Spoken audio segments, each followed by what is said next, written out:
اعوذ باللہ من الشیطان الرجیم بسم اللہ الرحمن الرحیم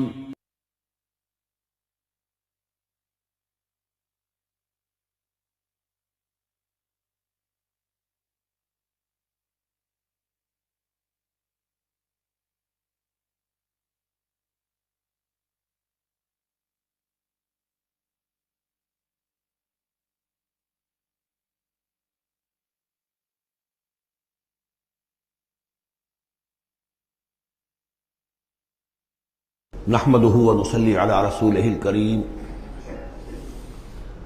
اما بعد فقد قال الله تبارك وتعالى كما ورد في سورة الطلاق اعوذ بالله من الشيطان الرجيم بسم الله الرحمن الرحيم يا ايها النبي اذا طلقتم النساء فطلقوهن لعدتهن واحصوا العدة واتقوا الله ربكم لا تخرجوهن من بيوتهن ولا يخرجن الا ان ياتين بفاحشة مبينة وتلك حدود الله ومن يتعد حدود الله فقد ظلم نفسه لا تدري لعل الله يحدث بعد ذلك امرا صدق الله العظيم۔ میں نے کسی موقع پر یہ عرض کیا تھا کہ قرآن مجید میں یہ مکی اور مدنی صورتوں کا جو مزاج ہے، اس میں جو ایک فرق ہے، اس کی تاثیرات میں جو فرق ہے، واقعہ یہ ہے کہ وہ اس دورہ قرآن ہی میں سمجھ میں آتی ہے، ورنہ آدمی جب پڑھتا ہے تھوڑا تھوڑا کرتا ہوا پڑھتا ہے تو وہ ساری چیزیں اس تیزی کے ساتھ، اس سیکوینس کے ساتھ سامنے نہیں آتی۔ بہرحال مکی قرآن کی اپنی ایک شان ہے، مدنی صورتوں کا اپنا ایک رنگ ہے۔ اس کو میں نے تعبیر کیا تھا کہ دو جنتیں ہیں قرآن میں، جنتان، ایک مکی جنت ہے، ایک مدنی جنت ہے، تو ہم مدنی جنت کی سیر کر رہے ہیں۔ 8 صورتیں ہم پڑھ چکے ہیں، اب جو آخری 2 صورتیں رہ گئی ہیں اس گلدستے کی، یہ دونوں نہایت حسین جوڑے کی شکل میں ہیں۔ یہاں جو علامت ہے جوڑا ہونے کی، وہ پہلے تو ایک ہے ظاہری، دونوں صورتیں شروع ہوں گی، سورہ طلاق بھی، سورہ تحریم بھی، یا ایھا النبی، یا ایھا النبی۔ دوسری یہ کہ دونوں کا موضوع جو ہے وہ اسلام کا معاشرتی نظام ہے۔ اسلام کا معاشرتی نظام اور خاص طور پر آئلی نظام، آپ کو معلوم ہے اس کی اتنی اہمیت ہے کہ سورہ بقرہ سے بات شروع ہوئی، 4 رکوع وہاں پر مفصل انہی موضوعات پر آئے، پھر سورہ نساء میں مفصل بحثیں آئیں، پھر یہ کہ سورہ نور میں، سورہ احزاب میں، پھر مجادلہ میں ہم نے دیکھا کہ ایک مسئلہ آ گیا زہار کا، اور اب یہاں پر 2 صورتیں مکمل آ رہی ہیں اس 10 صورتوں کے مجموعے میں بھی۔ تو اس سے اندازہ ہونا چاہیے کہ اس آئلی قوانین کا اور معاشرتی جو ویلیوز ہیں اسلام کی، ان کی کتنی اہمیت ہے اللہ تعالیٰ کے نزدیک۔ ان میں جو 2 جوڑے کے جو یہ 2 فرد ہیں، تو گھریلو زندگی میں 2 امکانی صورتیں پیدا ہوتی ہیں۔ ایک تو معتدل تو یہ ہے کہ جو اللہ کے حقوق ہیں ان کو فائق رکھا جائے، اس کے نیچے جو اللہ نے حق شوہر پر بیوی کا رکھا ہے وہ بیوی ادا کرے، جو بیوی پر شوہر کا حق ہے، جو فرض ہے وہ شوہر جو ادا کرے۔ تو یہ فرائض اور حقوق کا ایک توازن ہے جو اللہ تعالیٰ نے قائم کیا ہے۔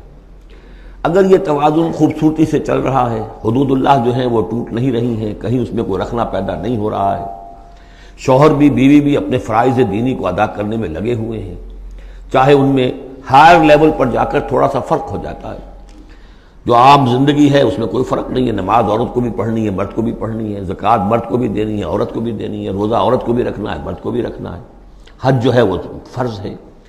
اس کے بعد دعوت و تبلیغ میں آگے تھوڑا سا فرق ہو جائے گا کہ عورتوں کا دائرہ محدود ہو جائے گا، وہ مردوں میں جا کے دعوت و تبلیغ نہیں کریں گی، خواتین میں کریں یا اپنے محرم مردوں میں کریں، لیکن فرضیت قائم رہتی ہے۔ اور اس سے اوپر جا کر تیسرے لیول پر اور ذرا بالواسطہ ان کا معاملہ ہو جاتا ہے، مردوں کے ذریعے سے وہ اقامت دین کی جو میدان کے اندر معاملے ہیں، جنگیں ہیں اور میدان میں جا کر مقابلے ہیں، وہاں ان کا جو رول ہے وہ بالواسطہ ہو جائے گا۔ ان کے بیٹے، ان کے بھائی، ان کے شوہروں کو زیادہ سے زیادہ وہ آزادی دیں، انہیں ریلیو کریں اپنے بوجھ سے، اولاد کی پرورش کا بھی سارا بوجھ اپنے اوپر لے لیں، شوہر کا حصہ جو ہے وہ بھی خود ادا کریں تاکہ شوہر یکسو ہو کر اپنا زیادہ سے زیادہ وقت جو ہے اقامت دین کی جد و جہد میں لگا سکے۔ تو یہ تو ہے نارمل جو چاہیے۔ اب اب نارملٹی یا ادھر ہوگی یا ادھر ہوگی۔ ایک طرف کو ہوئی، فرض کیجئے لیفٹ کی طرف ہو گئی، اس کی معنی کیا ہے کہ مزاج نہیں مل رہا، ہر وقت کی چک چک ہے، خام خواہ جو ہے گھر جو ہے اس کے اندر اختلاف ہی اختلاف ہے، ہر وقت کی لڑائی چل رہی ہے، تو اس سے بہتر ہے طلاق ہو جائے۔ وہ ہے طلاق، سورہ طلاق، کہ خام خواہ اس قسم کے مسئلوں میں، لیکن یہ کہ طلاق جو آخری شکل ہے اس کے کچھ حدود ہیں، قیود ہیں، ضوابط ہیں، قواعد ہیں، قوانین ہیں، ان کی پوری پابندی ہو۔ جیسا کہ سورہ نساء میں ہم دیکھ چکے ہیں کہ اگر وہ علیحدہ ہو جائیں تو اللہ دونوں کو غنی کر دے گا، اس کو بھی اور اس کو بھی، اس کے لیے بھی کوئی بہتر، شوہر کے لیے بہتر کوئی بیوی عطا کر دے گا اور اس بیوی کو کوئی شوہر بہتر عطا کر دے گا۔ ایک دوسری انتہا یہ ہوتی ہے کہ شوہر اپنی بیویوں کی اتنی دلجوئی کرے، اتنی ان کی جو ہے پیمپرنگ جس کو کہتے ہیں کرے، کہ اس میں حدود اللہ بھی ختم ہو جائیں، شریعت کے تقاضے بھی ختم ہو جائیں، شریعت کے احکام بھی کہیں جو ہیں پامال ہو جائیں۔ سب سے بڑھ کر یہ کہ جو اپنے فرائض ہیں، دعوت و اقامت دین کی جد و جہد کو ان کو وہ ادا نہ کر سکے، تو اہل و عیال کا اتنا لحاظ، یہ غلط ہے۔ تو دو انتہاؤں کو یہاں پر لیا گیا ہے۔ پہلی انتہا میں بھی بات کی گئی حضور سے، دوسری میں بھی، اگرچہ پہلے کا سوال حضور کے لیے ہے ہی نہیں، حضور نے نہ کوئی طلاق دی، نہ آپ کو طلاق دینے کی اجازت تھی، اس لیے کہ آپ کی ازواج مطہرات جو ہیں وہ تو امت کے لیے ماؤں کی حیثیت سے ہیں، اور سورہ احزاب میں ہم پڑھ چکے ہیں کہ وہ کسی اور سے بعد میں نکاح نہیں کر سکتی تھی، تو طلاق دینے کا سوال نہیں، اسی لیے آپ کو 4 کی جو وہ حد ہے، لمٹ ہے، اس سے بھی آگے بڑھ کر مزید نکاح کرنے کی اجازت دی گئی تھی۔ بہرحال یہ رب دیکھ لیجئے گا۔ اب آ کے ہم چلتے ہیں، وقت کی کمی کے پیش نظر زیادہ تمہید میں وقت نہیں لینا چاہتا۔ ان صورتوں پر میرے بڑے مفصل دروس موجود ہیں، وہ آپ دیکھ سکتے ہیں۔ یا ایھا النبی اذا طلقتم النساء فطلقوہن لعدتہن، اے نبی جب آپ لوگ اپنی عورتوں کو طلاق دیں۔ اب دیکھیے یا ایھا النبی واحد، طلقتم النساء فوراً جمع کا صیغہ، اس لیے کہ حضور سے تو یہ متعلق ہی نہیں ہے۔ حضور کو تو مسلمانوں کے نمائندے کی حیثیت سے اور معلم کی حیثیت سے اور ہادی کی حیثیت سے خطاب کیا گیا، اصل میں مسلمانوں سے ہے کہ جب تم طلاق دو اپنی بیویوں کو فطلقوہن لعدتہن، تو ان کی عدت کے حساب سے طلاق دو۔ عدت جو ہے وہ ایک تو یہ کہ طہر میں طلاق دی جائے، حیض کی حالت میں نہ ہو، اور پھر یہ ہے کہ اگر دینی ہی ہے تو پھر اس کے بعد بھی جو طلاق دی جائے وہ بھی پھر طہر کی حالت میں دی جائے۔ اس طریقے سے جو بھی قوانین ہیں، وہ احصل العدہ، عدت کا پورا لحاظ رکھو۔ وہ عدت اس طریقے سے بھی ہے کہ مطلقہ جو ہے جو عدت اس کی ہوگی اس کے اندر وہ کوئی اور شادی نہیں کر سکتی، البتہ عدت پوری کرنے کے بعد وہ آزاد ہوگی۔ عدت اس اعتبار سے بھی ہے کہ اگر طلاق رجعی ہے تو وہ اسی عدت کے اندر شوہر واپس اپنی بیوی کو لوٹا سکتا ہے، اور اگر وہ 1 یا 2 طلاقیں تھی، طلاق بائن ہو گئی ہے، ان کے درمیان سیپریشن ہو چکی ہے، تب بھی وہ بغیر کسی اور حلالے وغیرہ جس کو ہمارے ہاں کہتے ہیں کہ عورت کے لیے ضروری نہیں ہے کہ وہ کسی اور سے نکاح کرے پھر وہ طلاق دے تو سابق شوہر سے اس کا نکاح ہو، بلکہ یہ کہ وہ دوبارہ نکاح کر سکتے ہیں اگر صرف 2 طلاقوں کے بعد عدت ختم ہوئی تھی۔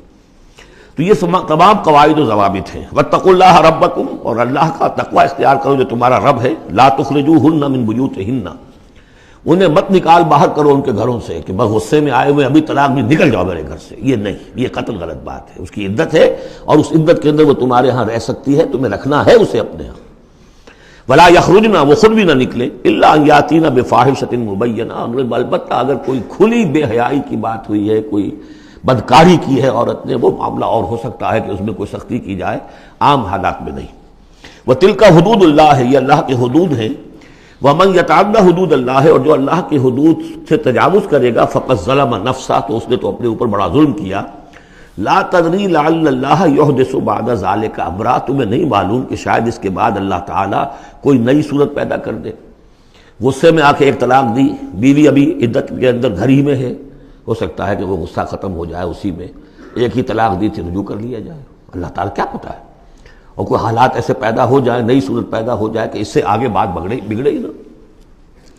فَإِذَا بَلَغْنَ أَجَلَهُنَّ، البتہ جب عدت پوری ہو گئی ان کی جو میعاد ہے، فام سے اب تمہیں فیصلہ کرنا ہوگا، فَأَمْسِكُوهُنَّ بِمَعْرُوفٍ أَوْ فَارِقُوهُنَّ بِمَعْرُوفٍ، یا تو اب طے کر لو کہ اگر رجوع کرنا ہے تو بس اپنے گھر میں روکو، لیکن بھلے طریقے سے، یہ نہیں کہ انہیں ستانے کے لیے کہ جو روک لیا جائے، اور فارقوہن، یا پھر ان کو چھوڑ دو، ان سے علیحدگی اختیار کر دو، وہ بھی بالمعروف، بمعروف دستور کے مطابق بھلے طریقے سے۔ وَأَشْهِدُوا ذَوَيْ عَدْلٍ مِّنْكُمْ، اور اس رجعت اگر تم رجوع کر رہے ہو تو 2 اپنے گواہوں، 2 اپنوں میں سے جو معتبر لوگ ہوں جن پر اعتماد کیا جا سکتا ہے، انہیں گواہ بنا لو کہ میں نے طلاق دی تھی، اب میں اس کو رجوع کر رہا ہوں، تو یہ 2 گواہ اس کے ہیں۔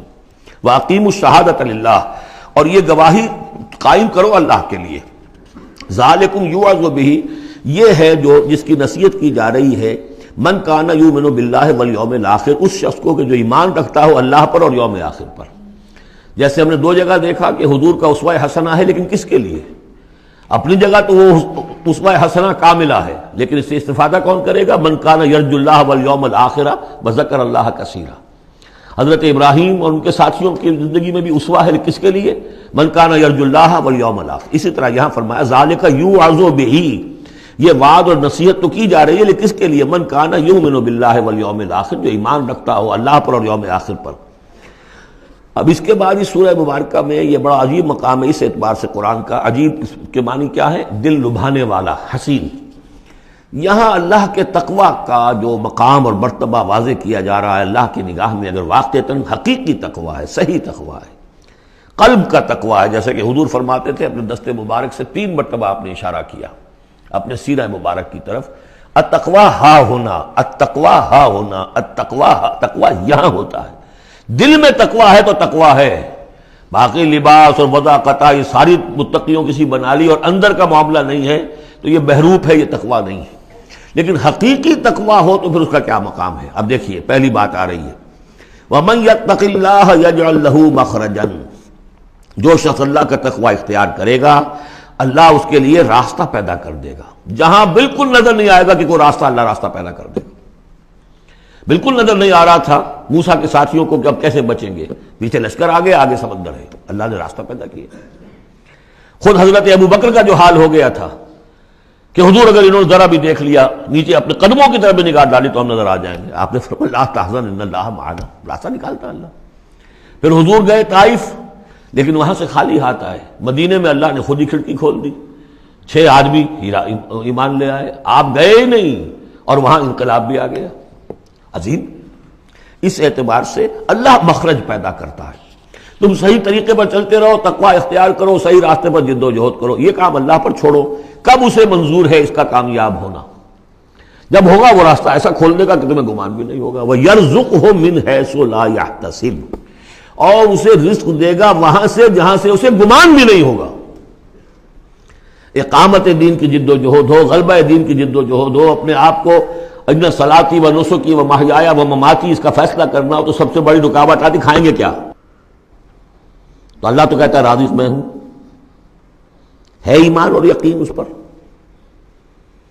کر کے دیکھو تو صحیح، اس پر اعتماد تو کرو۔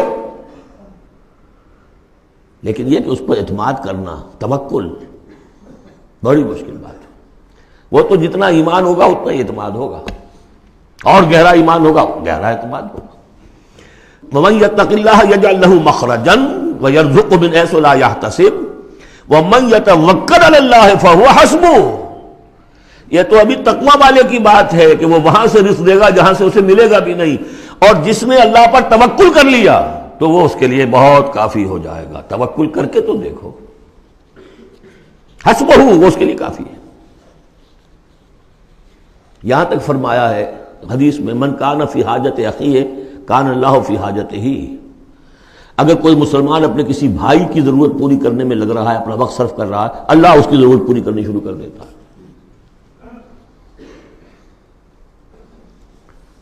فکر ماں در کار ماں آزار ماں، کار ساز ماں بے فکر کار ماں، یہ فارسی شاعری کے اندر یہ دینی حقائق ہیں۔ کار ساز ماں بے فکر کار ماں، میرا کارساز میرے کاموں کی فکر کر رہا ہے، میں نے اپنے آپ کو اس کے کام کے لیے لگا دیا۔ وہ دنیا میں بھی ذرا سا بھی کوئی شریف انسان ہوگا، آپ اس کے ہو جائیں وہ آپ کو چھوڑ دے گا پھر کہیں؟ شرافت ہو، مروت ہو اس میں، آپ اللہ کے بن کر تو دیکھیے، پھر وہ کارساز ہے۔ کارساز ماں بے فکر کار ماں، فکر ماں در کار ماں آزار ماں، جب میں اپنے معاملات کی فکر خود کرتا ہوں، کوئی نہ کوئی ٹھوکر کھاتا ہوں، کوئی نہ کوئی غلطی کرتا ہوں، آزار اپنے سر کے اوپر پیدا کر لیتا ہوں۔ اپنے آپ کو حوالے کرو، اس کا نام ہے تفویض الامر الی اللہ، افوض امری الی اللہ ان اللہ بصیر بالعباد۔ ان اللہ بالغ امرہ، اللہ تعالیٰ تو اپنا معاملہ تو پورا کر کے ہی رہتا ہے۔ وہ تو دین کو غالب کرنا ہی ہے. کون اس کے اندر نفع کما گیا، کون محروم رہ گیا، یہ ان کی قسمت ہے.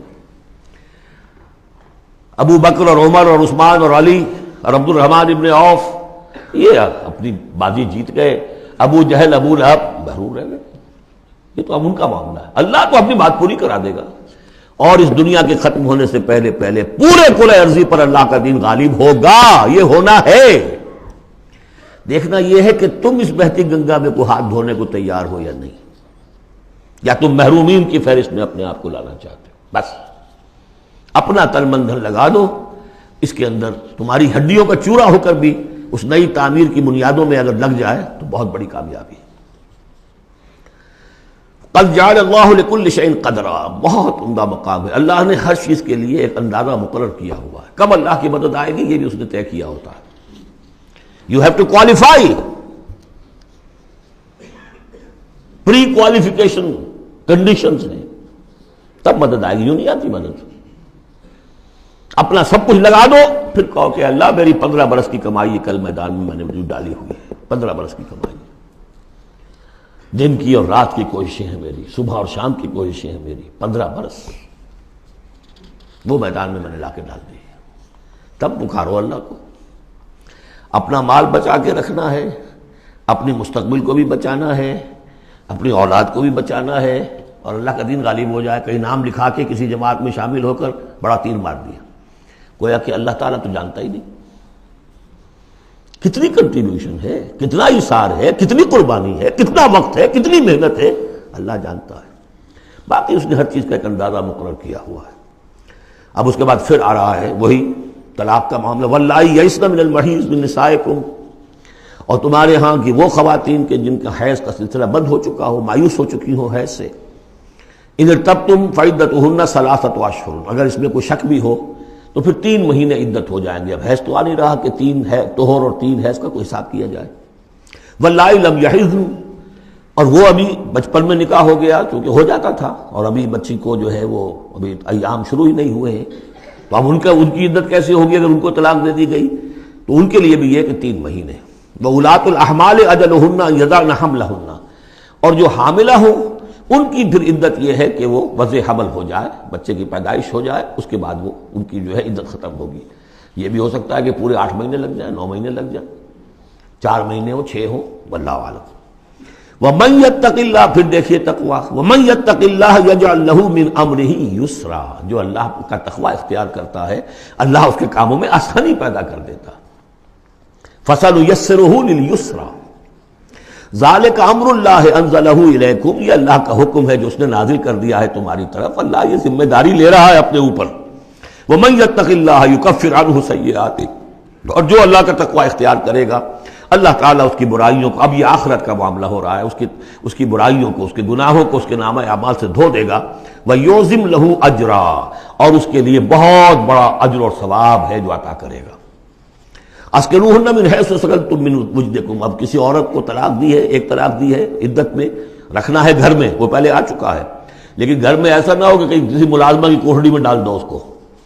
اسکنوہن من حیث سکنتم، وہی رکھو جہاں تم رہتے ہو. من وجدکم، جو بھی تمہاری جو مقدور ہے اس کے مطابق، اسی سٹیٹس کے ساتھ. ولا تضاروہن لتضیقوا علیہن، اور انہیں کوئی تکلیف نہ پہنچاؤ کہ ان پر تنگی کر دو کہ وہ خود ہی جلدی سے روانہ ہو جائیں، گھر چھوڑ کے نکلنے پہ مجبور ہو جائیں. وَإِن كُنَّ أُولَاتِ حَمْلٍ، اور اگر وہ حاملہ ہوں، فَأَنفِقُوا عَلَيْهِنَّ، تو اب ان کے اوپر خرچ کرو، ان کا نان نفقہ وہ تمہارے ذمے ہے. حَتَّى يَضَعْنَ حَمْلَهُنَّ، یہاں تک کہ پھر وہ واضح حمل سے فارغ ہو جائیں. فَإِنْ أَرْضَعْنَ لَكُمْ، پھر اگر وہ تمہارے لیے، تمہارے بچہ تو تمہارا ہے، اس کو اگر دودھ پلاتی ہیں، فَآتُوهُنَّ أُجُورَهُنَّ، تو انہیں ان کا اجر اور ان کا بدلہ عطا کرو.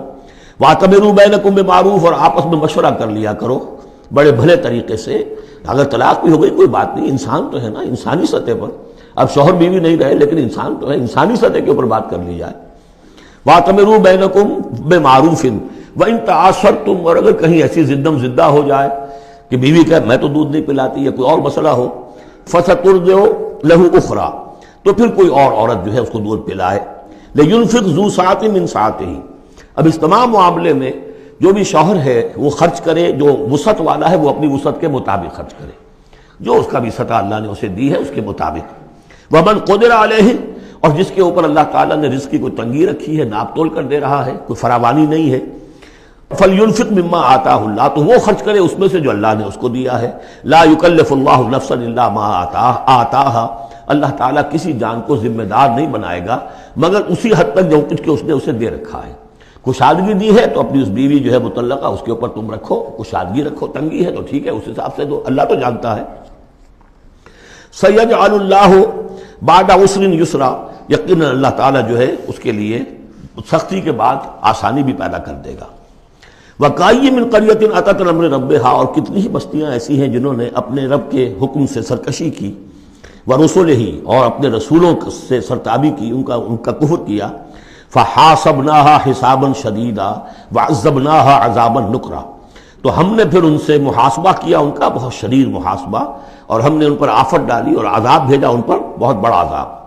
فَذَاقَتْ وَبَالَ أَمْرِهَا، پھر ان بستیوں نے اپنے معاملے کی پوری سزا جو ہے بھگت لی۔ وَكَانَ عَاقِبَةُ أَمْرِهَا خُسْرًا، اور یقیناً جو ابھی عاقبت والا معاملہ آنے والا ہے، ان کے معاملے کا جو ابھی عاقبت ہے وہ تو پھر بڑے ہی ٹوٹے والا معاملہ ہے۔ أَعَدَّ اللَّهُ لَهُمْ عَذَابًا شَدِيدًا، اللہ تعالیٰ نے ان کے لیے بڑے شدید عذاب کو تیار کیا ہوا۔ فَاتَّقُوا اللَّهَ يَا أُولِي الْأَلْبَابِ، تو اے ہوش مندو اللہ کا تقوی اختیار کرو، وہی تقوی جس کے اوپر چار مختلف طور سے بات ہو چکی ہے۔ الذین آمنوا، اے وہ ہوش مندو جو ایمان بھی لے آئے ہو، اللہ کا تقوی اختیار کرو۔ قد انزل اللہ الیکم ذکرا، اللہ نے تمہاری طرف ذکر نازل کر دیا ہے۔ یہ آیت بڑی اہم ہے، ذکر کی آگے وضاحت آ رہی۔ ذکر سے مراد کیا ہے؟ رسولا یتلو علیکم آیات اللہ مبینات لیخرج الذین آمنوا وعملوا الصالحات من الظلمات الی النور، رسول کہ جو پڑھ رہا ہے آیات اللہ کی تم پر، تمہیں سنا رہا ہے، اور وہ آیات بینات ہیں تاکہ نکالے وہ تمہیں، ان لوگوں کو جو ایمان لائے اور جنہوں نے نیک عمل کیے، اندھیروں سے نور کی طرف۔ تو ذکرہ، قد انزلنا الیکم ذکرہ، اور ذکرہ کی وضاحت رسولا یتلو علیکم آیات اللہ مبینات، یہی بات پھر آگے جا کے سورہ بینہ میں آئے گی، ابھی صرف نوٹ کر لیجئے، پھر جا کر بات پوری واضح وہاں ہوگی۔ وَمَن يُؤْمِن بِاللَّهِ وَيَعْمَلْ صَالِحًا يُدْخِلْهُ جَنَّاتٍ تَجْرِي مِن تَحْتِهَا الْأَنْهَارُ خَالِدِينَ فِيهَا أَبَدًا، اور جو کوئی اللہ پر ایمان رکھتا ہے اور نیک عمل کرتا ہے، اور نیک عمل سے مراد ایمان کے جملہ تقاضے ہیں۔ اب نیک عمل جب مکے میں جب تک تھے حضور، نیک عمل کیا تھا؟ ابھی شراب بھی حرام نہیں ہے، جوا بھی حرام نہیں ہے، سود بھی حرام نہیں ہے، پہلے 10 برس نماز 5 گانا بھی نہیں ہے۔ اس وقت نیک عمل کا کیا مطلب ہے؟ اللہ پر ایمان اور اس کی دعوت، اور تکلیف آئے تو استقامت اور جھیلنا۔ نماز آئی تھی، رات کو کھڑے رہا کرو اللہ کے سامنے، اس وقت کا نیک عمل یہ تھا۔ اب جیسے جیسے آیا مدینے میں آ گئے، اب جہاد ہے، قتال ہے، انفاق ہے، مال خرچ کرو، اب روزہ بھی فرض کیا گیا، اب نماز 5 گانا بھی جو ہے 2 سال پہلے ہو چکی ہے، اب تمہارے اوپر زکوٰۃ بھی ایک نصاب کے حساب سے آ گئی ہے، عشر بھی آ گیا ہے، اب یہ ہے۔ تو جس وقت دین کا جو تقاضا ہے وہ پورا کرنا، جملہ تقاضے، وہ عمل صالح ہے۔ ہمارا تصور یہ ہوتا ہے جہاں قرآن میں عمل صالح آیا، نماز، روزہ، ذکر، یہ اذکار، یہ ہمارے ذہن میں آتا ہے، ہم اس کو پڑھتے ہیں اپنے ذہن میں صرف ان چیزوں کے حوالے سے، جبکہ عمل، جدوجہد، محنت، وہ ہر جگہ جو حکم ہے جس وقت کا حکم ہے۔ وَمَن يُؤْمِن بِاللَّهِ وَيَعْمَلْ صَالِحًا يُدْخِلْهُ جَنَّاتٍ تَجْرِي مِن تَحْتِهَا الْأَنْهَارُ خَالِدِينَ فِيهَا أَبَدًا، وہ داخل کرے گا ان باغات میں جن کے نیچے ندیاں بہتی ہوں گی، اور اس میں وہ رہیں گے ہمیشہ ہمیش، ابدا۔ قد احسن اللہ لہ رزقا، اللہ تعالیٰ نے اس کے لیے بڑا عمدہ رزق فراہم کیا ہے۔ اب ایک آیت آ رہی ہے جو آیات متشابہات میں سے ہے، تاحال اللہ الذی خلق 7 سماوات، جیسے تو یہ کہ 7 آسمانوں کا معاملہ بھی میں بار بار عرض کرتا رہا ہوں کہ ابھی آیات متشابہات میں شمار ہوگا۔ وَمِنَ الْأَرْضِ مِثْلَهُنَّ، اللہ تعالیٰ نے 7 آسمان بنائے ہیں اور زمین میں سے بھی اتنی ہی، ویسی ہی، گویا کہ زمینیں بھی کوئی 7 زمینیں ہیں۔ اب اس پر یہ ہے کہ مختلف مفسرین نے اپنے اپنے اندازے، زمین کے 7 طبقات ہیں یا کچھ اور، لیکن بہرحال ابھی ہم نہیں سمجھ سکیں گے، کوئی 7 زمینیں بھی ہیں، کسی وقت آ کر یہ حقیقت منکشف ہو جائے گی۔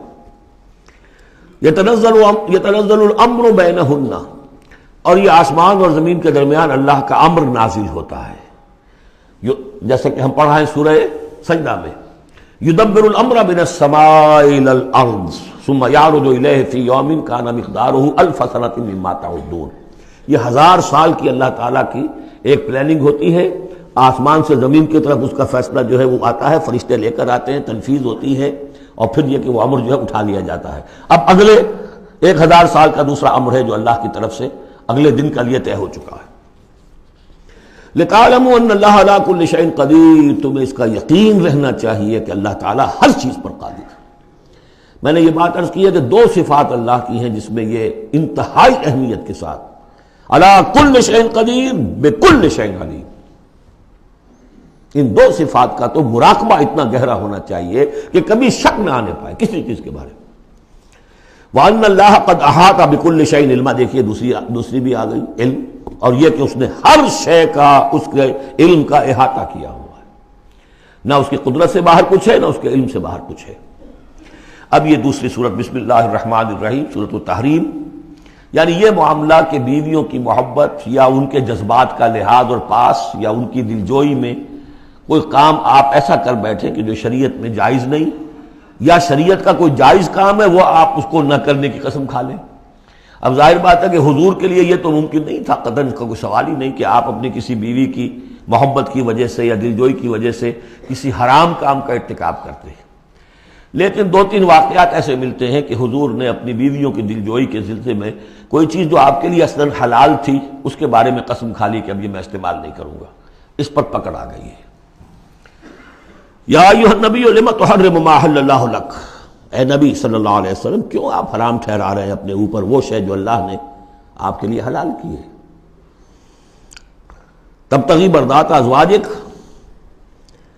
کیا آپ چاہتے ہیں اپنی بیویوں کی رضا جوئی؟ واللہ غفور الرحیم، اب دیکھیے یہ تیور بتا رہے ہیں اللہ تعالیٰ کی جو یہ ناپسندیدگی۔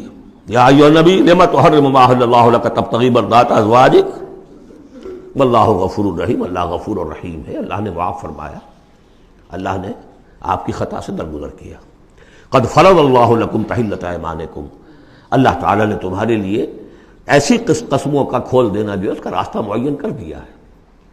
فرض میں یہ بھی سمجھا گیا، لازم ٹھہرایا ہے، یعنی کوئی غلط قسم کھا لی ہے تو اس فرض ہے کہ اسے توڑ دیا جائے، لیکن توڑنے کا کفارہ ہے، ایسے نہیں توڑ دیا جائے گا۔ وہ بھی پوری آیت جو ہے وہ سورہ مائدہ کے اندر آ چکی ہے، گویا کہ اب آپ یہ اپنی قسم توڑیے اور وہ کفارہ ادا کیجیے۔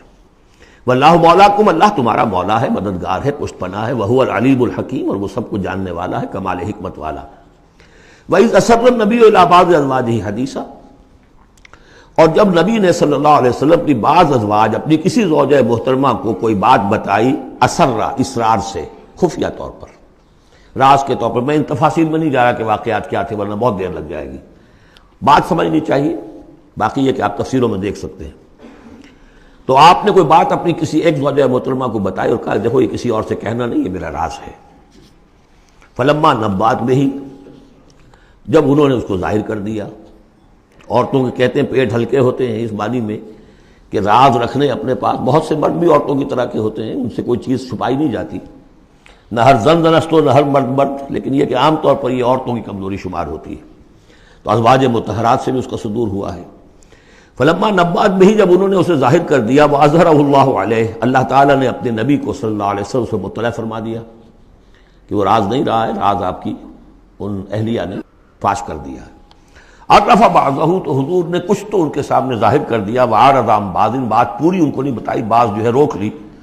فلما نبأ به، تو جب انہوں نے حضور نے صلی اللہ علیہ وسلم ان کو بتایا، قالت من انباک ھذا، اب ایک طرز عمل تو یہ ہوتا ہے کہ فوراً ندامت ہوتی کہ ہاں حضور مجھ سے غلطی ہو گئی، میں واقعتاً آپ کا راز جو ہے وہ میں رکھ نہیں سکی اور مجھ سے بے دھیانی میں، بے خیالی میں بات نکل گئی۔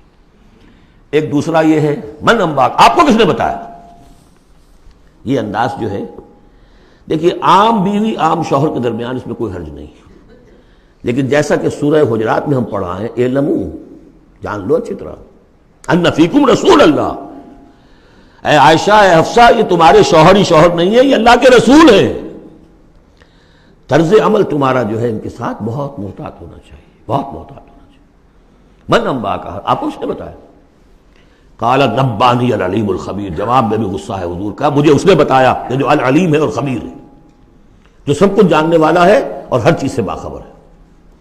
اب یہ اللہ تعالیٰ کی طرف سے آ رہا ہے اس کی تعبیر میں اہل تشیع ایک انتہا کو نکل گئے، ہمارے عام مفسرین نے بھی انہی کی روش اختیار کی ہے، لیکن مولانا حمید الدین فراہی رحمۃ اللہ علیہ کا میں کم از کم اپنی ذات پر بہت بڑا احسان سمجھتا ہوں کہ جو انہوں نے تعبیر کی ہے، اور وہ عربی زبان کا جو اسلوب ہے اس کے اعتبار سے 100% درست ہے۔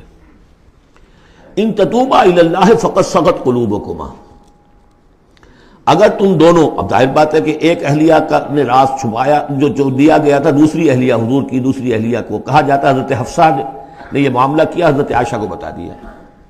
ان دونوں کے تعلقات بہت اونچے تھے، اس لیے کہ ظاہر بات ہے کہ حضور کے ہاں جو مقام اور مرتبہ تھا ابو بکر کا اور عمر کا رضی اللہ تعالی عنہما، اس کے حوالے سے ہی پھر ازواج مطہرات میں بھی خود بخود غیر شعوری طور پر یہ احساسات ہو جاتے ہیں۔ تو انہوں نے ان تتوبا الی اللہ، اگر تو اب تم دونوں اللہ کی جناب میں توبہ کرو، فقط صغت قلوبکما، اس کا ترجمہ کیا تو تمہارے دل ٹیڑھے ہو چکے ہیں۔ یہ اہل تشیع کا ترجمہ ہے، ازواج مطہرات سے انہیں بالعموم قد ہے، حضرت عائشہ سے بہت سخت ہے، لیکن یہ عام ازواج مطہرات سے۔ اس کا ترجمہ صحیح یہ ہے کہ اگر تم اللہ کی جناب میں توبہ کرو تو تمہارے لیے یہی مناسب ہے، اور تمہارے دل تو مائل ہو چکے ہیں، لیکن ایک ہوتا ہے ناز والے نیاز کیا جانے۔ اب یہ ماننا جو ہے یہ ذرا کڑا گزر رہا ہے کہ حضور مجھ سے غلطی ہوئی، آپ مجھے معاف کر دیجیے، اور وہ بھی اس لیے کہ معاملہ ہے شوہر اور بیوی کا۔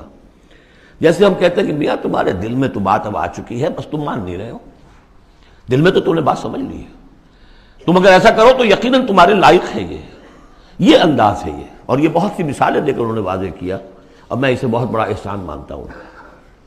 ان تتوبا الی اللہ فقد صغت قلوبکما، اللہ کی جناب میں اگر توبہ، اچھا صغن کا ایسا لفظ ہے یہ عربی زبان کا جو میں نے پہلے بھی آپ کو بتایا تھا، مالا الا مالا عن، میلان سے، مالا کے بعد الا ہوگا کسی شے کی طرف میلان، توجہ اس کا ہونا، دل کا ادھر رجحان ہونا، اور مالا عن کسی چیز سے نفرت ہو جانا، لفظ ایک ہی ہے، مال میلان، الا اور عن، رغب الا رغب عن، راغب ہوا اس شے کی طرف اور راغب ہوا اس چیز سے، متنفر ہو گیا اس چیز سے، لفظ ایک ہی ہے رغبت۔ اس طرح سنگ کا لفظ ہے، تو سنگ جو ہے دونوں طرف جاتا ہے، تمہارا دل تو مائل ہو ہی گیا ہے، کس طرح مائل ہو گیا ہے، یعنی وہ واقعتاً اپنی خطا کا احساس ہو گیا ہے تمہارے دلوں کو، اب صرف یہ ہے کہ زبان سے بھی اس کا اعتراف کرو، جیسے کہ حضرت آدم کو احساس ہو گیا تھا اپنی خطا کا، تو اللہ تعالیٰ نے الفاظ سکھا دیے تھے، فَتَلَقَّى آدَمُ مِن رَبِّهِ كَلِمَاتٍ فَتَابَ عَلَيْهِ، یہ ترجمہ ہے اس آیت کا صحیح۔ ان تتوبا الی اللہ فقد صغت قلوبکما وان تظاہرا علیہ، اور اگر اب جیسے کہ قاعدہ ہے عام طور پر حضور کی بھی کوئی ہلکا سا سہو اگر ہو جاتا تھا تو کس قدر انداز جو ہے سخت ہو جائے قرآن مجید کے اندر، اس لیے کہ بڑے لوگوں کے معاملے بڑے ہیں، الرب رب من تنزل والعبد عبد من ترقى، اسی طرح جو بھی اونچے لوگ ہیں ازواج مطہرات ہیں تو ان کا بھی جو بھی اظہار ناپسندیدگی ہو رہا ہے اللہ کی طرف سے، اس میں الفاظ بڑے سخت ہیں۔ اگر تم دونوں نے کوئی گٹھ جوڑ کر لیا، ان تظاہرا علیہ، محمد کے خلاف صلی اللہ علیہ وسلم، کوئی متحدہ بھاٹ بنا لیا، تو سن لو فإن اللہ ہوا مولا ہوا جبریل و صاحب المومنین والملائکۃ بعد ذلک ظہیر، کہ اللہ ان کا ولی ہے، دوست ہے، پشت بنا ہے، مددگار ہے، پھر جبرائیل ہے، پھر تمام صالح اہل ایمان ہے، پھر یہ کہ تمام فرشتے بھی اس کے بعد ان کے پشت بنا ہے۔ تو ان کے ساتھ معاملہ جو ہے وہ ان کے مقام کی مناسبت سے کرو، چاہے وہ تمہارے شوہر ہیں اور تم ان کی بیوی ہو، لیکن معاملہ کرو اس میں تمہارے امتی ہونے کا پہلو جو ہے وہ کہیں نگاہ سے اوجھل نہ ہو، وہ اللہ کے رسول ہیں، تم امتی ہو۔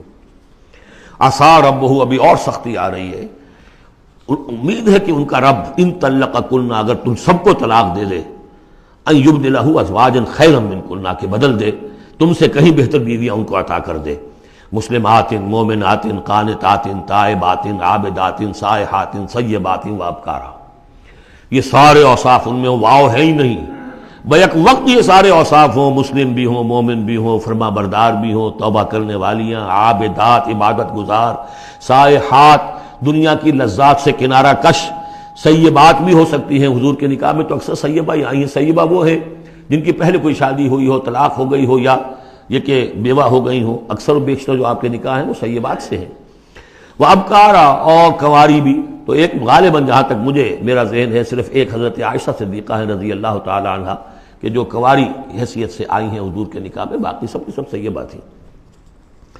یہ تو ہو گیا ایک خاص معاملہ عائلی زندگی سے متعلق حاصل کیا ہوا کہ وہ معتدل معاملہ رکھو، حقوق الزوجین اپنی جگہ ہیں، فرائض الزوجین اپنی جگہ ہیں، اللہ کے حقوق اس سے بالا ہیں، ان کو اوپر قائم رکھو، اور اس کے تحت جو ہے جو بھی اللہ نے حقوق معین کر دی ہے، فرائض معین کر دی، ان کو ادا کرو۔ لیکن یہ کہ ادھر اگر ہو گیا معاملہ تو بھی سلیقے سے ہو، بات نہیں بن رہی ہے، اگر رخصت کرنا تو شرافت کے ساتھ اس کے یہ قواعد و ضوابط ہیں، اور اگر ادھر جانا ہے تو روکو اپنے آپ کو کہ کہیں ان کی محبت، یا ایھا الذین آمنوا ان من ازواجکم واولادکم عدوا لکم فاحذروہم، تو ڈرو، ایسا نہ ہو کہ ان کی محبت جو ہے وہ تمہیں کسی غلط راستے پر لے جائے۔ اب جو حصہ آ رہا ہے سورہ مبارکہ کا، اس میں ایک تو یہ 3 آیتیں درمیان میں آ رہی ہیں، وہ تو خاص طور پر جو ہے یوں سمجھیے خواتین سے متعلق نہیں ہے، مردوں سے متعلق ہیں، اور وہ اصل میں سورہ حدید کا سلسلہ جو ہے جو آخر اب اختتام پر آ رہا ہے، اس کا نقشہ جو ہے یہاں پر پھر آ جائے گا۔ یا ایھا الذین آمنوا قوا انفسکم واہلیکم نارا، اہل ایمان بچاؤ اپنے آپ کو اور اپنے اہل و عیال کو آگ سے۔ یعنی دیکھیے ایک نیگیٹو اسپیکٹ تو یہ آیا تھا، یا ایھا الذین آمنوا ان من ازواجکم واولادکم عدوا لکم فاحذروہم، یہ تو نیگیٹو ہے، اپنے آپ کو محفوظ رکھو، ان کی محبت، ان کی دلجوئی تمہیں غلط راستے پر نہ ڈال دے۔ اب یہاں جو پازیٹو ہے، تم جن کے بھی شوہر ہو اور تم جن کے بھی باپ ہو، ان کی زندگی کو دین کے رخ پر ڈالنا تمہاری ذمہ داری ہے، اپنی سی کوشش کرنا۔ حضرت نوح کا ایک بیٹا بھی ان کے نگاہوں کے سامنے غرق ہو گیا، کوئی بات نہیں، لیکن تم کیا کر رہے ہو؟ تم اپنے اہل و عیال کے حق میں سمجھا تم نے یہ ہے کہ صرف نان نقصے کی ذمہ داری ہے، کھانا پلانا ہماری ذمہ داری ہے، بس یہ بہت غلط ہے۔ بندہ مومن ہونے کے ناطے پہلا فرض یہ ہے کہ اپنے اپنے اولاد، اپنے اہل و عیال کو آگ سے بچانے کی فکر، تربیت ان کی، دین کے لیے رجحان پیدا کرنا ان میں، اس کے لیے جو بھی ممکن طریقے ہو اختیار کرنا، یہ تمہاری ذمہ داری ہے۔ یا ایھا الذین آمنوا، اہل ایمان بچاؤ پہلے اپنے آپ کو، فطری بات ہے، قوا انفسکم، جیسے حضور فرمایا کرتے تھے اپنے خطبے میں، اوصیکم ونفسی بتقوی اللہ، میں تمہیں بھی وصیت کرتا ہوں مسلمانوں کے اللہ کا تقوی اختیار، اپنے نفس کو بھی۔ اسی طرح قوا انفسکم واہلیکم نارا، بچاؤ اپنے آپ کو اور اپنے اہل و عیال کو آگ سے، وقودھا الناس والحجارہ، اس کا ایندھن بنیں گے انسان اور پتھر، علیہا ملائکۃ غلاظ شداد، اور اس پر ایسے فرشتے ہیں معمور ہیں اس جہنم پر کہ جو بڑے تند خو ہیں، سخت دل ہیں، شداد، لا یعصون اللہ ما امرہم۔ اب جب تم یا تمہارے لاڈلے، تمہاری لاڈلی بیوی اور تمہارے لاڈلے بیٹے اور بیٹیاں جب جہنم میں جھونکے جائیں گے، اگر اللہ نے تمہیں بچا بھی لیا اور وہ تمہارے سامنے جہنم میں جائیں گے تو سوچ لو ان کی چیخ و پکار اور ان کا نالہ و شیون، وہ فرشتوں کا دل جو ہے اسے پسیجے گا نہیں، وہ بڑے سخت دل ہیں۔ اب سوچ لو کن کے حوالے کرنا چاہتے ہو؟ جہنم کے داروغہ کے حوالے کرنا چاہتے ہو اپنی بیویوں کو اور اپنی اولادوں؟ یہ محبت نہیں، یہ تو عداوت ہو گئی ہے۔ تم سمجھ رہے ہو کہ محبت کا مزہ ہے، یہ اعلیٰ تعلیم دلوا رہے ہیں۔ کون سی تعلیم دلوا رہے ہو؟ جو انہیں دین کی طرف راغب کرنے والی ہے یا باغی کرنے والی ہے؟ یہ تمہاری رحمت ہے، محبت ہے یا عداوت ہے، دشمنی ہے؟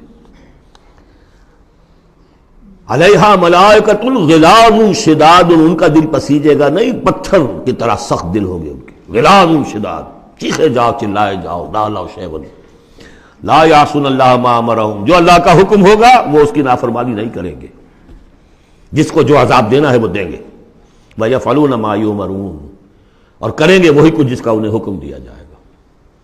یا ایھا الذین کفروا لا تعتذروا اليوم، اور کہا جائے گا اے کافرو اب آج تم کوئی بہانہ نہ بناؤ، انما تجزون ما کنتم تعملون، تمہیں وہی کچھ بدلے میں دیا جا رہا ہے جو تم عمل کر کے لائے۔ اس کے بعد ایک عظیم آیت آ رہی ہے اس سورہ مبارکہ، بلکہ اس پورے گروپ کے حوالے سے، جو میں نے عرض کیا تھا پل صراط کا ایک نقشہ آیا ہے وہاں، اس کی ایک جھلک یہاں بھی دکھائی گئی ہے، جو سورہ حدید میں تھا وہ یہاں ہے، یہاں اختصار کے ساتھ۔ یا ایھا الذین آمنوا توبوا الی اللہ توبۃ نصوحا، اہل ایمان توبہ کرو اللہ کی جناب میں بڑے خلوص کے ساتھ، اخلاص کے ساتھ۔ اس توبہ کو یہی نہ سمجھیے کہ خدا نہ خواستہ کوئی شراب پیتا ہے بس اسے توبہ کر لی، ٹھیک ہے یہ بھی توبہ ہے، کوئی رشوت لیتا ہے ادھر رشوت سے توبہ کر لی، یہ بھی توبہ۔ سب سے بڑی توبہ یہ تم جا کدھر رہے ہو، دنیا کی طرف یا آخرت کی طرف؟ کس کے نقش قدم کی پیروی کر رہے ہو، محمد کی صلی اللہ علیہ وسلم یا کسی اور کی؟ زندگی کا رخ کیا ہے؟ پلٹو، لوٹو اللہ کی طرف، آخرت کی طرف۔ جو آپ پڑھ چکے ہیں سورہ ذاریات، ففروا الی اللہ، دوڑو اللہ کی طرف، لپکو اللہ کی طرف۔ کدھر جا رہے ہو؟ فأین تذهبون، کدھر جا رہے ہو؟ یا ایھا الذین آمنوا توبوا الی اللہ توبۃ نصوحا۔ غفلت میں زندگی گزر گئی، اب بھی جب تک کہ موت کے آثار شروع نہیں ہوتے، چاہے کتنا بڑھاپا آ گیا، موقع ہے۔ فرائض دینی کو سمجھو کہ وہ کیا ہے، ان کو ادا کرنے کے لیے کمر کسو۔ فرائض دینی صرف نماز و روزہ ہی نہیں ہے، فرائض دینی باطل کے غلبے کے تحت اگر تم زندگی گزار رہے ہو تو اس کے خلاف بغاوت، اس کے لیے جد و جہد۔ یہ نہیں کہ بس کھڑے ہو نعرہ مارو اور کوئی آپ کے اوپر گولیاں چلیں، تیاری کرو اس کے لیے، جماعتی زندگی ہو، ان کی تربیت ہو۔ 12 برس تک مکے میں جو کرتے رہے محمد رسول اللہ صلی اللہ علیہ وسلم، اس کا کوئی عکس ہو۔ وہ کیفیت تو پیدا نہیں ہو سکتی، یہ رتبہ بلند ملا جس کو مل گیا، کوئی عکس اس کا 1000 میں 1 درجے میں کچھ تو ہو۔ یہ پیدا کرو، تیاری کرو، سمجھو منہج انقلاب نبوی کیا تھا۔ توبوا الی اللہ توبۃ نصوحا، خالص توبہ، پاک توبہ۔ یہ نہ ہو کہ دل میں کہیں چور رکھا ہوا ہے کہ پھر کرنا تو ہے وہی کام، توبہ کی تسبیح کر لو، وہ توبہ نہیں۔ اگر تم خالص توبہ کرو گے، عسیٰ ربکم ان یکفر عنکم سیئاتکم، امید ہے تمہارا رب تم سے تمہاری برائیوں کو دور کر دے گا، نامہ اعمال کے دھبے بھی دھو دے گا۔ التائب من الذنب کمن لا ذنب لہ، جو حقیقت میں توبہ کر لے گناہ سے، وہ ایسے جیسے اسے گناہ کبھی کیا ہی نہیں۔ اور یہ کہ آئندہ بھی تمہارے دامن کردار پر جو داغ ہیں وہ بھی دھو دے گا۔ وَيُدْخِلَكُمْ جَنَّاتٍ تَجْرِي مِن تَحْتِهَا الْأَنْهَارُ، داخل کرے گا تمہیں ان باغات میں جن کے دامن میں ندیاں بہتی ہوں گی۔ یوم لا یخزی اللہ النبی والذین آمنوا معہ، جس دن کہ اللہ تعالیٰ نہیں رسوا کرے گا نہ اپنے نبی کو نہ ان کو جو ان کے ساتھ ایمان لائے، صلی اللہ علیہ وسلم ورضی اللہ تعالیٰ عنہم اجمعین۔ نورہم یسعی بین ایدیہم، ان کا نور دوڑتا ہوگا ان کے سامنے، وبایمانہم، اور ان کے داہنی طرف۔ وہی الفاظ جو سورہ حدید میں آئے۔ دل میں ایمان تھا تو نور ایمان سامنے کی طرف اس کا ٹارچ کی روشنی پڑے گی، اور اعمال صالحہ کا نور داہنی طرف ہوگا۔ داہنا ہاتھ اعمال صالحہ کا قاسم ہے۔ یقولون ربنا اتمم لنا نورنا، اور وہ کہتے ہوں گے کہ اے رب ہمارے نور کو کامل فرما دے۔ اس کو مطلب سمجھ لیجئے، حضور نے فرمایا جن کو نور عطا ہوگا، کچھ لوگوں کا نور تو صرف اتنا ہوگا کہ ان کے قدموں کے آگے روشنی ہو جائے گی، وہ بھی بڑی غنیمت ہے۔ اندھیرے میں پگڈنڈی پر چلنا ہو تو وہ اتنی ٹارچ کی روشنی بھی وہ معلوم ہوگا بہت غنیمت ہے۔ لیکن کچھ لوگوں کو ایسا نور ملے گا کہ جس کی روشنی یہاں مدینے سے صنعاء تک جائے گی، یمن کا شہر۔ ابو بکر صدیق کو کون سی روشنی ملے گی؟ ہمیں تو وہ ٹارچ بھی مل جائے تو بہت غنیمت ہے، لیکن جنہیں وہ تھوڑا ملے گا، کیوں تھوڑا ملا؟ کوتاہیاں تھیں، تقصیرات تھیں، کمی تھی، جتنا کرنا چاہیے تھا اتنا نہیں کیا تھا، کچھ بچا بچا کے بھی رکھا تھا۔ تو بچا بچا کے نہ رکھ، اسے تیرا آئینہ ہے وہ آئینہ کہ شکستہ ہو تو عزیز تر ہے نگاہ آئینہ ساز میں۔ لہذا کم ہوگا، پھر وہ دعا کریں گے ربنا اتمم لنا نورنا، اپنے کرم سے، اپنے فضل سے، اپنی شان غفاری سے ہماری کوتاہیوں کو ڈھانپ لے اور ہمارے نور کو بھی کامل فرما دے۔ اتمم لنا نورنا واغفر لنا، ہمیں بخش دے، انک علی کل شیء قدیر، یقیناً اے اللہ تو ہر شے پر قادر ہے، تیرا ہاتھ کون روک سکتا ہے۔ یا ایھا النبی جاہد الکفار والمنافقین واغلظ علیہم ومأواہم جہنم وبئس المصیر، اے نبی صلی اللہ علیہ وسلم جہاد کیجئے کافروں سے بھی اور منافقوں سے بھی۔ یہ آیت جوں کی تو سورہ توبہ میں بھی آ چکی ہے۔ واغلظ علیہم، سختی کیجئے، آپ کی طبیعت میں نرمی ہے، اور اس نرمی کا ناجائز فائدہ اٹھاتے ہیں منافقین، کیونکہ قانونی ان کو پروٹیکشن حاصل ہے، مسلمان تو ہے وہ، تو آپ ان کے ساتھ بھی وہ معاملہ کرتے ہیں کہ جو اہل ایمان کے ساتھ کرتے ہیں۔ چنانچہ وہ کہتے ہیں ہوا اذن، یہ تو کان ہی کان ہے نرے، بس کان ہی کان ہے، سن لیتے ہیں، سمجھتے تو ہے ہی نہیں، دماغ میں بھیجا نہیں ہے ان کے، یہ بھی کہتے تھے وہ لوگ۔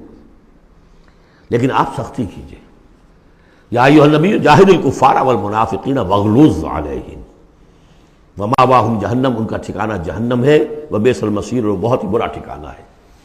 اب جو ان دو صورتوں میں خواتین کا معاملہ آیا، اس کے حوالے سے اب یہ مقام آ رہا ہے بہت اہم، اس بات کو واضح کرنے کے لیے کہ خواتین اس غلط فہمی میں مبتلا نہ ہوں کہ اللہ کے ہاں سوال جواب جو ہونا ہمارے شوہروں سے ہی ہونا ہے، ہم سے کیا ہے، ہم تو ان کے تابع ہیں۔ ہر عورت ایک مکمل انسان ہے، فل ہیومن بینگ، اور جہاں تک اس کی ایک آنر کا تعلق ہے، dignity and honour, human dignity, وہ بالکل مساوات طور پر شیئر کرتی ہے، اخلاقی طور پر مساوات ہے بالکل، اور ہر ذمہ دار ہے اپنے فرائض کی، عورت بھی جیسے کہ مرد ہے۔ اس کا اپنا ایمان ہوگا، عمل صالح ہوگا تو اللہ کے ہاں بیڑا پار ہوگا، اپنا ایمان اور عمل صالح نہیں ہے تو شوہر بڑے سے بڑا ہو وہ بچا نہیں سکے گا۔ یہ حقیقت کو واضح کرنے کے لیے 3 خواتین بلکہ 4 خواتین کی مثال یہاں آئی ہے۔ ضرب اللہ مثلا للذین کفروا امرأۃ نوح وامرأۃ لوط، اللہ تعالیٰ نے مثال بیان کی ہے کافروں کے لیے نوح کی بیوی اور لوط کی بیوی کی۔ کانتا تحت عبدین من عبادنا صالحین، وہ دونوں تھیں ہمارے 2 بہت صالح بندوں کے تحت، ان کے نکاح میں تھیں۔ فخانتاہما، تو انہوں نے ان سے خیانت کی۔ فلم یغنیا عنہما من اللہ شیئا، تو نہ بچا سکا انہیں ان کا شوہر، ان کے دونوں شوہر جو ہیں نہ بچا سکے اپنی دونوں بیویوں کو کچھ بھی۔ بیوی بھی غرق ہوئی، حضرت نوح علیہ السلام کی وہ بیوی، اور حضرت لوط کی وہ بیوی بھی اسی طریقے سے جو پتھراؤ ہوا اسی میں ہلاک ہوئی۔ تو نہ یہاں وہ بچا سکے شوہر، وقیل ادخلوا النار مع الداخلین، اور کہہ دیا جائے گا داخل ہو جاؤ جہنم میں داخل ہونے والوں کے ساتھ، کوئی شوہر تمہیں نہیں بچا سکتا، چاہے وہ نوح اور لوط ہوں۔ لوط تو خیر اولو العزم من الرسل میں ان کا شمار عام طور پر نہیں ہوتا، حضرت لوط تو بہت اولو العزم، 950 برس جنہوں نے دعوت دی ہے۔ اسی لیے حضور اپنے گھر کی خواتین کو جمع کر کے پھر کہا فرمایا کرتے تھے، یا فاطمہ بنت محمد انقذی نفسک من النار فانی لا املک لک من اللہ شیئا، یا صفیہ عمۃ رسول اللہ انقذی نفسک من النار فانی لا املک لک من اللہ شیئا، اے فاطمہ محمد کی نور چشم، لخت جگر، اپنے آپ کو آگ سے نکالو، بچاؤ، مجھے کوئی اختیار حاصل نہیں ہوگا تمہارے بارے میں اللہ کے ہاں۔ اے صفیہ، اللہ کے رسول کی پھوپھی، اپنے آپ کو آگ سے بچاؤ، اس لیے کہ مجھے کوئی اختیار حاصل نہیں ہوگا۔ ضرب اللہ مثلا للذین کفروا امرأۃ نوح وامرأۃ لوط کانتا تحت عبدین من عبادنا صالحین فخانتاہما فلم یغنیا عنہما من اللہ شیئا وقیل ادخلوا النار مع الداخلین۔ یہ میں بیان کر چکا ہوں ایک دفعہ پہلے بھی کہ اہل تشیع کا خیال یہ ہے کہ یہ زانیہ تھیں دونوں بیوییں، اہل سنت اس کو تسلیم نہیں کرتے۔ خیانت صرف اسی معاملے میں نہیں ہوتی، خیانت رازداری میں سب سے بڑی خیانت ہے، کہ جو راز ہوتے تھے یہ وہ اپنے دشمن، جو حضور انبیاء کے رسولوں کے دشمن تھے، اپنی قوم کے لوگوں کو ان کے راز پہنچا دیتی تھی، یہ خیانت تھی۔ اس لیے کہ سورہ نساء میں جو آیا ہے فالصالحات قانتات حافظات للغیب، غیب کے اندر حفاظت کرنا پوری۔ ظاہر بات ہے کہ بیوی سے زیادہ بڑھ کر تو کوئی نہیں ہوتا کہ جو شوہر کی باتوں سے واقف ہو، تو یہ خیانت ہے اہل سنت کے نزدیک ہو۔ لیکن بہرحال نتیجہ یہی ہے کہ وہ پھر جہنمی ہے، اور صرف نبی کی بیوی ہونے کے ناطے سے انہیں چھٹکارا نہیں مل جائے گا۔ وضرب اللہ مثلا للذین آمنوا امرأۃ فرعون، اور اہل ایمان خواتین کے لیے اللہ تعالیٰ نے مثال بیان کی ہے فرعون کی بیوی کی، آسیہ ان کا نام تھا۔ اذ قالت رب ابن لی عندک بیتا فی الجنہ، اب اس ایک جملے میں ان کی پوری ذہنی اور نفسیاتی کیفیت سامنے آ رہی ہے، جبکہ اس اللہ کی بندی نے کہا پروردگار میرے لیے تو جنت میں اپنے پاس ایک مکان بنا لے، وَنَجَّنِي مِن فِرْعَوْنَ وَعَمَلِهِ، مجھے نجات دے اس فرعون سے بھی اور اس کے عمل سے بھی، وَنَجَّنِي مِنَ الْقَوْمِ الظَّالِمِينَ، اور اللہ جلد از جلد مجھے نجات دے ان ظالموں کی قوم سے۔ یعنی موت کی آرزو کر رہی ہیں، محل میں عیش و آرام ہر طرح کا حاصل ہوگا، کیا نہیں ہوگا، لیکن اللہ کے ساتھ ایمان کا معاملہ یہ ہے، اور شوہر کا جو بھی خدائی کا دعویٰ کر کے بیٹھا ہوا ہے، کیا اس نے کفر کا اور اس کا معاملہ ہے، تو ان کے اندر بیزاری کتنی ہے اپنے اس شوہر سے۔ تو گویا کہ 2 انتہائی مثالیں آ گئیں، بہترین شوہروں کے ہاں بدترین انجام والی بیویاں، اور بدترین شوہر کے ہاں بہترین انجام والی بیوی، جس کا کہ ذکر ہو رہا ہے۔ اور سب سے اونچی جو خواتین ہوں گی حضرت مریم، حضرت آسیہ، حضرت خدیجہ، حضرت عائشہ، حضرت فاطمہ، یہ یوں سمجھیے چوٹی کی خواتین ہوں گی قیامت میں۔ تو اس حوالے سے یہ جو آسیہ ہیں یہ بھی انہی میں۔ وَمَرْيَمَ ابْنَتَ عِمْرَانَ الَّتِي أَحْصَنَتْ فَرْجَهَا، تیسری مثال دی ہے، عورت خود بھی نیک ہو اور اسے نیک تربیت مل جائے، نیک ماحول مل جائے۔ وَكَفَّلَهَا زَكَرِيَّا، حضرت زکریا جو ہیں انہوں نے ان کی کفالت کی، ان کی پرورش کی، ان کو اپنے پاس رکھا، تربیت کی، ایک نبی کے آغوش تربیت میں پلی ہیں، لہذا وہ نور علی نور ہے۔ وَمَرْيَمَ ابْنَتَ عِمْرَانَ الَّتِي أَحْصَنَتْ فَرْجَهَا فَنَفَخْنَا فِيهِ مِن رُوحِنَا، تو ہم نے پھونک ماری اس میں اپنے روح کی۔ وَصَدَّقَتْ بِكَلِمَاتِ رَبِّهَا، اور اس نے تصدیق کی اپنے رب کی تمام باتوں کی، جو بھی وحی کے ذریعے سے فرشتے بتاتے رہے کہ اے مریم تجھے اللہ نے چن لیا ہے، اور اے مریم تمہارے لیے اللہ کا فیصلہ یہ ہے کہ تیرے ہاں بیٹا ہوگا، یہ ساری باتیں انہوں نے مانی تسلیم کی۔ صدقت بکلمات ربها وکتبہ، اور جو اس کی کتابیں تھیں، ظاہر بات ہے کہ تورات ان کے پاس موجود تھی، زبور ان کے پاس موجود تھی، انبیاء کے اور صحیفے ان کے پاس موجود تھے۔ یہ تو صرف 1900 سال پر پہلے کی بات ہے جو ہم کر رہے ہیں اس وقت۔ All the prophets of the old testament, ان کے تمام صحیفے، پوری اولڈ ٹیسٹمنٹ موجود تھی۔ وکتبہ، اور اس کی تمام کتابوں کی انہوں نے تصدیق کی۔ وکانت من القانتین، اور وہ تو بہت ہی فرما بردار بندیوں میں سے تھیں۔ تو تین چیزیں تو آ گئی، چوتھی کسر رہ گئی کہ نہیں رہ گئی؟ آپ نے کچھ سوچا یا نہیں؟ بہترین شوہر کے ہاں بدترین بیوی، بدترین شوہر کے ہاں بہترین اور خاتون، ایک خاتون نور علی نور، خود بھی نیک، ماحول بھی نیک۔ چوتھی کون سی بات رہ گئی؟ خود بھی بدتینت اور شوہر اس سے بڑھ کر، بلکہ یہ کہنا مشکل ہو جائے کہ شوہر زیادہ بدتینت ہے یا وہ خود زیادہ بدتینت ہے۔ اس کی مثال معلوم ہے کہاں ہے؟ تبت یدا ابی لہب وتب ما اغنی عنہ مالہ وما کسب سیصلی نارا ذات لہب وامرأتہ حمالۃ الحطب فی جیدہا حبل من مسد۔ یہ پھر جب وہاں پہنچیں گے پڑھیں گے، شوہر بھی بدتینت، بیوی بھی بدتینت، ظلمات بعضها فوق بعض۔ اللہ کے فضل و کرم سے سورہ تحریم ختم ہوئی، اب ہم پھر آ رہے ہیں مکی جنت میں داخل ہو رہے ہیں۔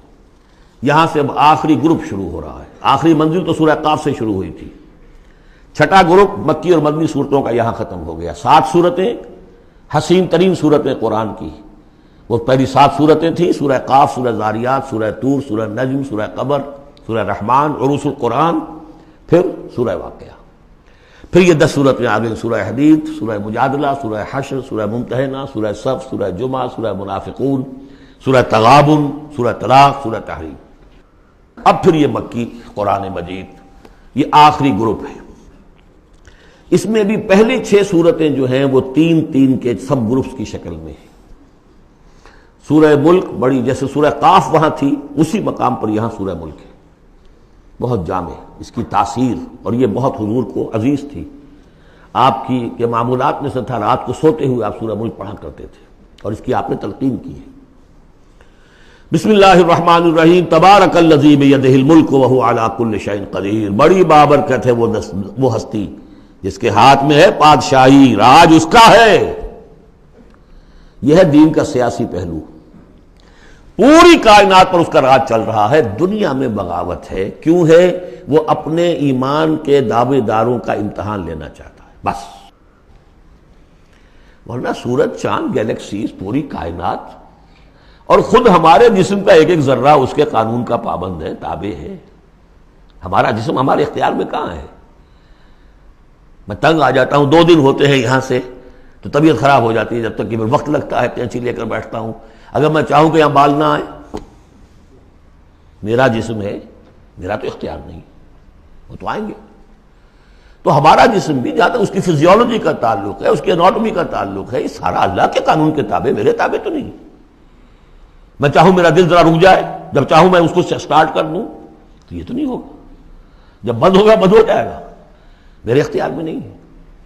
لیکن یہ کہ جو ہماری اختیاری زندگی ہے اس میں ہم نے طے کر لیا ہے کہ اللہ کی نہیں مانیں گے، اپنی مانیں گے، اپنی مانیں گے، اپنی بیویوں کی مانیں گے، اور جو بھی نظام ہے اس کے ساتھ وفاداری کریں گے، چاکری کریں گے، ان کی ملازمت کریں گے، ان کے رتھوں کے اندر ہم بیل بن کر جتیں گے تاکہ ہمیں عیش ملے، دنیا کے اندر ہمارے لیے مقامات ہوں، ہماری عیش، بس اللہ خیر صلی اللہ۔ تو یہ ہے اصل میں امتحان۔